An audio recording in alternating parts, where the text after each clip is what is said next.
मैं सूर्य हूं, प्रतिक्षण समय का सहयात्री।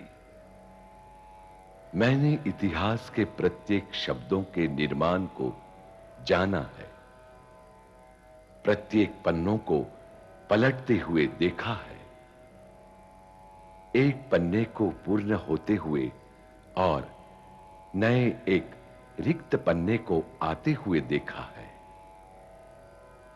मैंने देखा है ऋषि विश्वामित्र की निश्चितता को, संयमितता को।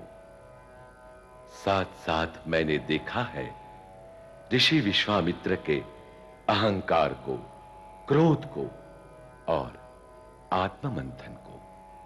मैंने देखा है राजा हरिश्चंद्र के धर्म पालन को, सत्यनिष्ठा को, रानी तारामती और पुत्र रोहित के स्नेह को देखा है मैंने।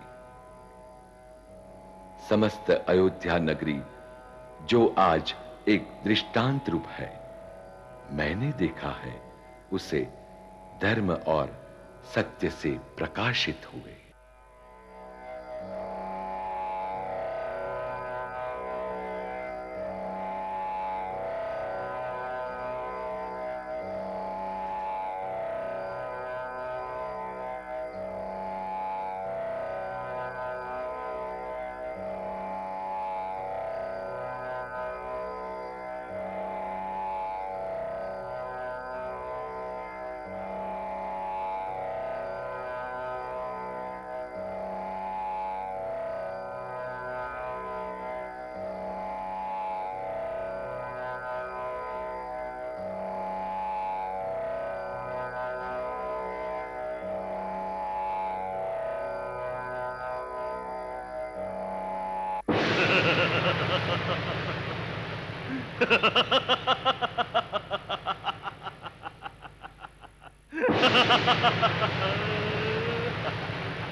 हे दानव, ये क्या धृष्टता है? मैं ऋषि विश्वामित्र हूं। अपने तपोबल से मैंने कई शक्तियों को अपने वश में किया है। भाग जा यहां से, अन्यथा मैं तुम्हें भस्म कर दूंगा।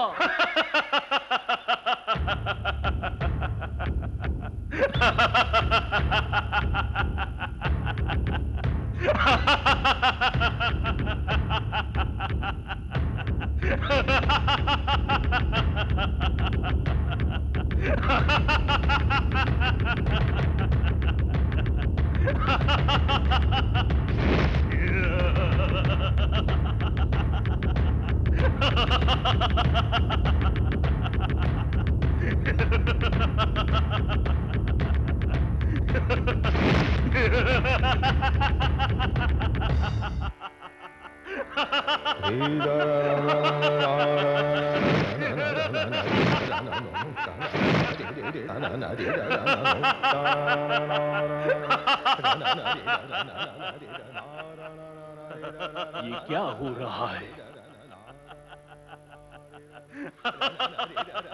मेरी सारी विद्याएं, तपोबल, मेरी शक्तियां क्यों विफल हो रही है? कौन है ये दानव जिसके आगे मैं विवश सिद्ध हो रहा हूं?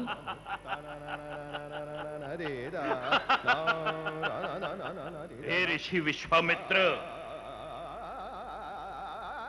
आप मेरे आगे विवश हैं। आपकी विद्या, आपका तपोबल, आपकी तपश्चर्या के पश्चात प्राप्त की हुई सारी शक्तियां मेरे आगे विफल सिद्ध होंगी। कौन हो तुम?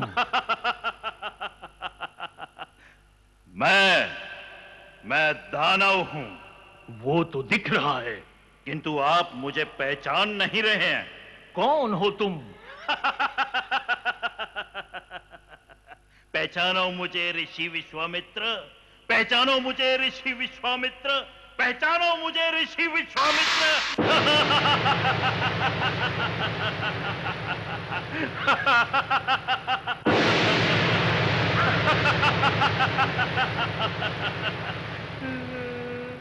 हे ऋषिवर, मैं दानव और कोई नहीं, मैं वो हूं जिसने आपकी न जाने कितनी ही तपश्चर्या भंग की। मैं वो हूं जिसने आपको राजर्षि से महर्षि बनने से रोक दिया। मैं वो हूं मैं वो हूं जिसने स्वर्गलोक में आपको महर्षि वशिष्ठ के साथ संघर्ष करने के लिए विवश किया। कौन हो तुम दानव? कौन हो तुम दानव? मैं क्रोध हूं, मैं अहंकार हूं। और मैं तुम्हें विवश करता हूं। आपकी विद्या, आपका ज्ञान, आपकी शक्तियां, आपका तपोबल सब मेरे सामने विफल हैं।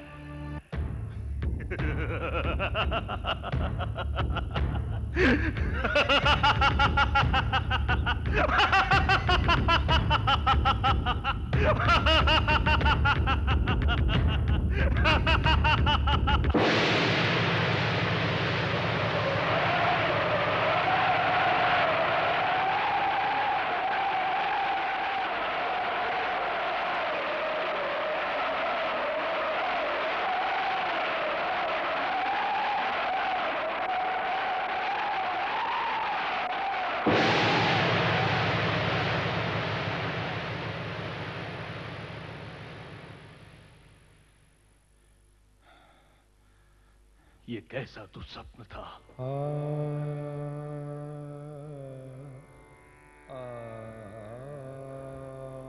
मैंने कभी अपने आप को इतना निर्बल नहीं पाया।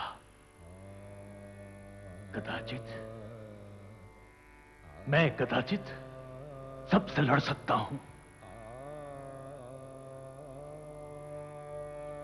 एक नए स्वर्गलोक का निर्माण करने की शक्ति है मुझ में।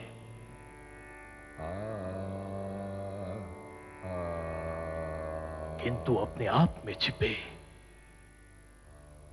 क्रोध एवं अहंकार रूपी दानव,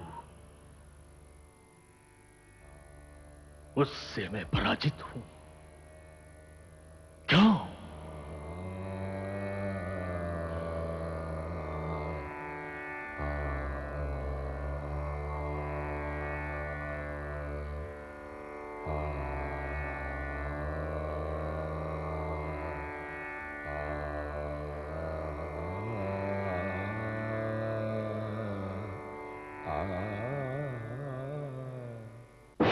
नारायण नारायण नारायण।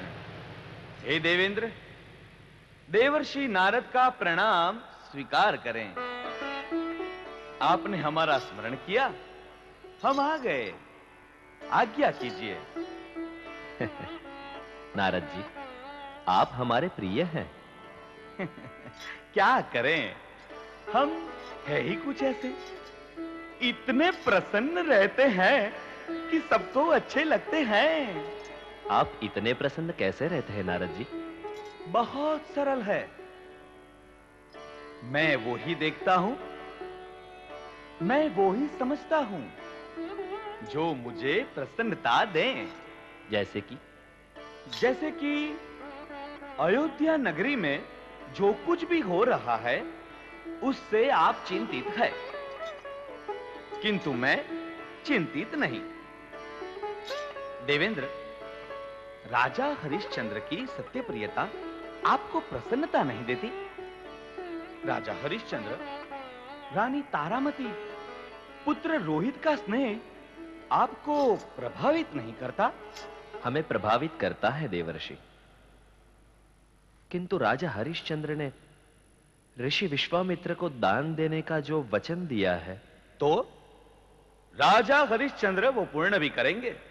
किंतु ऋषि विश्वामित्र कुछ भी मांग सकते हैं। देवेंद्र, ऋषि विश्वामित्र राजा हरिश्चंद्र का धर्म तो नहीं छीन सकते और ना ही सत्य।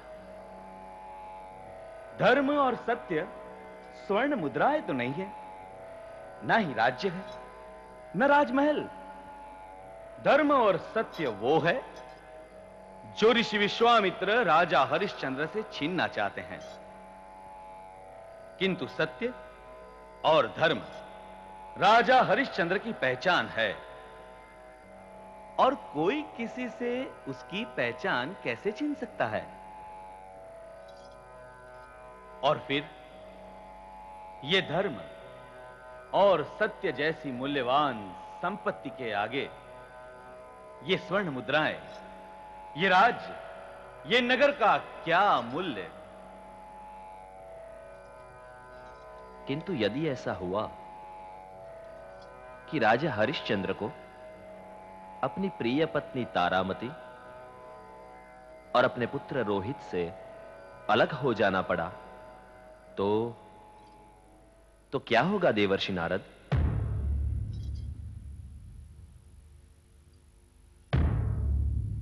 देवेंद्र, धर्म और सत्य में जितनी शक्ति है, स्नेह में भी उतनी ही शक्ति है। धर्म, सत्य और स्नेह, इनको कठिन से कठिन समय में भी विचलित नहीं करेंगे। विचलित नहीं करेंगे देवेंद्र, ये हमारा विश्वास है, हमारा विश्वास है। नारायण नारायण नारायण। सत्येनार्कः प्रतपति सत्ये तिष्ठति मेदिनी सत्यं चोक्तपराधर्मः स्वर्गः सत्ये प्रतिष्ठितः अश्वमेधसहस्रं च सत्यं च तुलया धृतम्। राजन, क्या महर्षि वशिष्ठ की कोई सूचना मिली? क्या अनुचर कोई संदेश लेकर आया? नहीं तारामती, एक और राजसूय यज्ञ में उपस्थित होने के लिए अन्य राज्यों के राजा और प्रतिनिधि आ रहे हैं। सर्व ऋषियों का आगमन हो रहा है, तैयारियां हो गई हैं,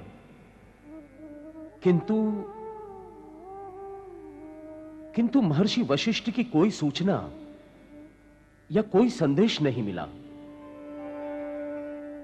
प्रिय,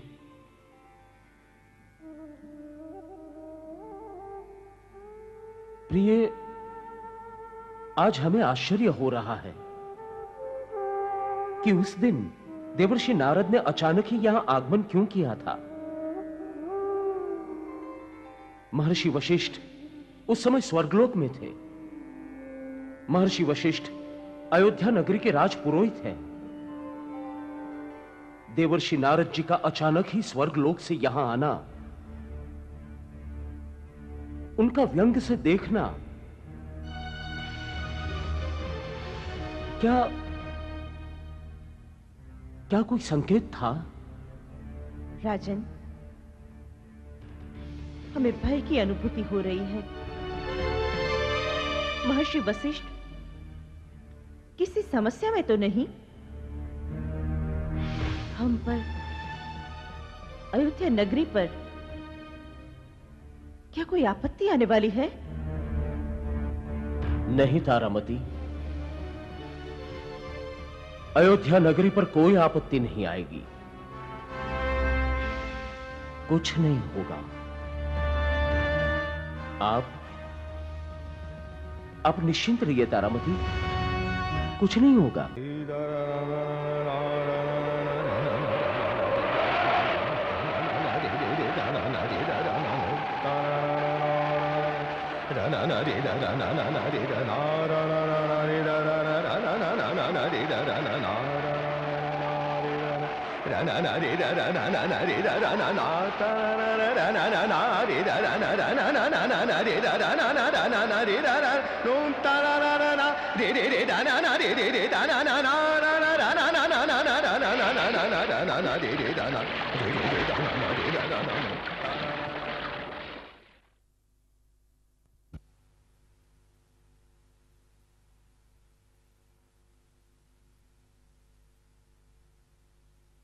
आज उपवन में रोहित को कंटक लगा।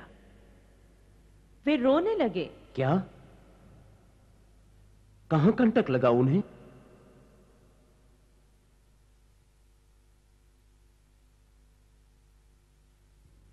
रोहित ने आज हमसे प्रश्न किया, कंटक हमें लगा है तो पीड़ा आपको क्यों हुई?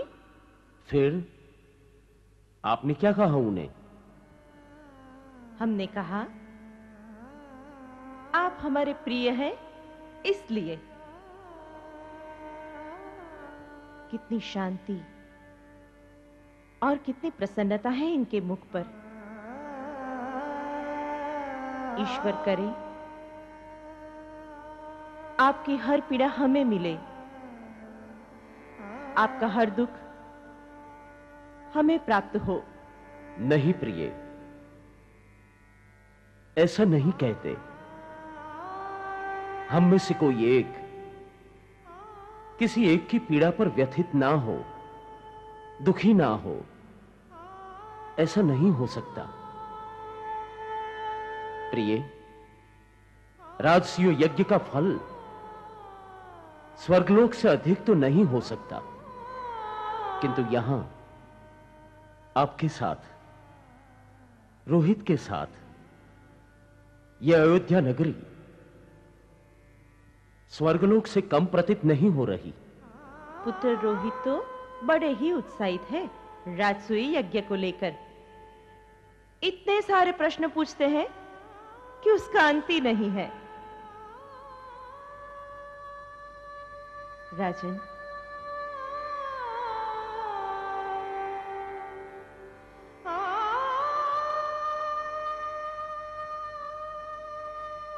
पुत्र रोहित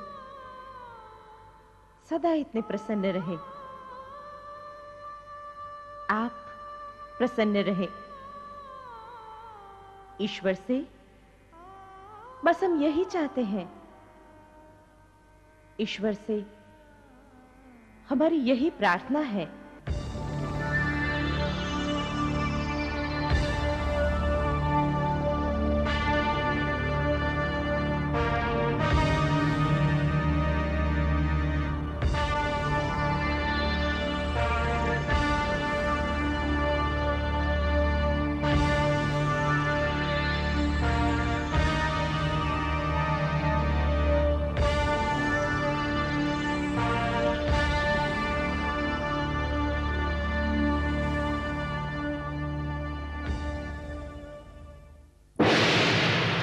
नारायण नारायण नारायण। देवर्षि आप, प्रणाम। प्रणाम। इतनी व्यग्रता क्यों? आपको तो निश्चिंत होना चाहिए। राजा हरिश्चंद्र से आपने कुछ भी दान में मांगने का वचन ले लिया है।